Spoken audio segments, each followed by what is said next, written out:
Hi, my name's Lauren Simpson, and as an avid college basketball fan, there's only one thing to talk about this time of year, and that, of course, is March Madness. I mean, let's face it, March Madness is like a basketball lover's paradise. What other time of the year can you sit on the couch for 4 days non-stop and just watch basketball? I mean, I hope you at least leave the couch to go get a shower, but that's your prerogative. The argument could even be made that March Madness is a national holiday. Come on, we all know that everyone skips school, work, or whatever other responsibilities they have going on over the course of those couple days to just watch basketball. So we just need to succumb to the fact that basketball trumps all during those days. And when the president of your country even puts basketball over everything else, and his everything else is running our country when he picks his bracket, I'd say that provides a pretty valid argument for how holiday-like this tournament is. So, this basketball holiday, per se, revolves around one thing besides the obvious basketball, and that is the bracket. The obsession with the March Madness bracket arguably begins as soon as the season starts, and there is no one that is more into this than Joe Lunardi. He has a section on ESPN's website that starts picking his potential 64 tournament teams from the very first week of the basketball season. Now, some of you may be asking, what the heck is bracketology? Allow me to clarify this for you. There are a couple different ways that we can look at what exactly bracketology is. The first way that we can look at it is how we predict the results of the NCAA Division I men's basketball tournament. In other words, this means that we are looking at the science behind the choices that people make when they try to complete the perfect bracket. And these are the key words: perfect bracket. This is ultimately what everyone is striving to do, and it's so exhilarating and frustrating at the same time because a perfect bracket has never been achieved in all the years of the tournament. So we all obviously want to be that first person. Now, you ask, what are some strategies that I can use to help me complete this perfect bracket? Basically, once Selection Sunday occurs, and this is the Sunday right before the tournament starts, and we have our field of teams, people from across the country start going crazy. They get into a frenzy trying to figure out which teams they're going to pick and which ones are going to get them that perfect bracket. So, as I've been filling out brackets for as long as I can remember, here's some strategies that I use when I complete my bracket.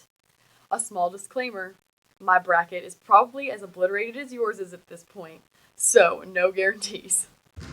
The first strategy that I would recommend using is choosing teams based on conference as opposed to record. The way that the NCAA Division I basketball conferences are set up takes into account that schools such as Ohio State have 50,000 people going there, whereas Davidson, who's also Division I, only has around 2,000 kids that go there. So they're taking into account the differing levels of competition that occurs across Division I.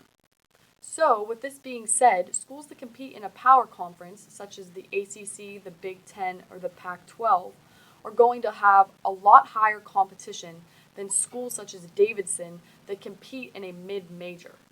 So, when it comes to be tournament time, schools that were in a mid-major that had a better record have this better record because they've played less competition than the schools in the power conference. This power conference team, whereas they will have more losses, they've played better competition, and this will have prepared them more for the tournament.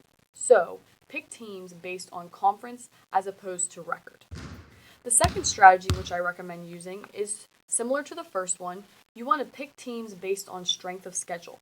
This is commonly looked at using the RPI scale, which takes into consideration, how hard of a schedule the team played. The lower the RPI that your team has, the better their schedule. So, you want to pick teams that had a lower RPI and a higher strength of schedule to go far in the tournament. Next, you want to take into account player and coach experience.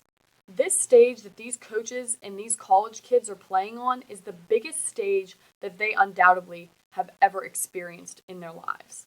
And with this being said, people handle pressure in different ways.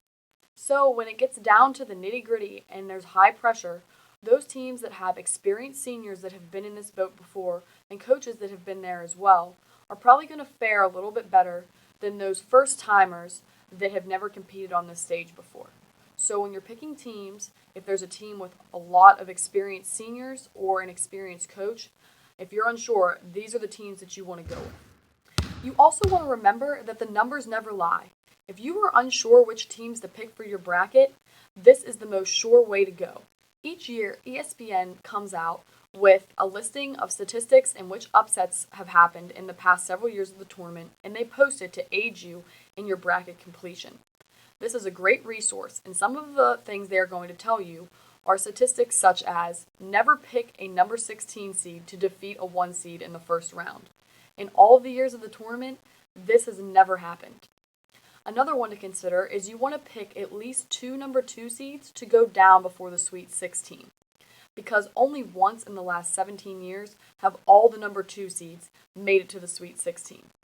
And finally, you want to pick lower than a 4 seed to win the entire tournament, because in 24 of the past 25 years, it has been lower than a 4 seed that has won the entire big dance. Finally, when all else fails, here's some more interesting ways to pick which team you want to move on to the next round, as opposed to the typical coin flip.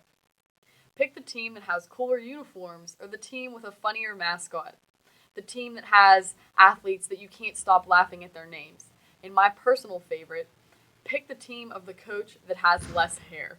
However, you can have all the strategy in the world, but every year there's going to be at least one team, that underdog, that comes out of nowhere and blows everyone's minds, and with that, their brackets.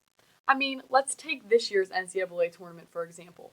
Who the heck expected number 2 Michigan to lose to number 15 Middle Tennessee in the first round?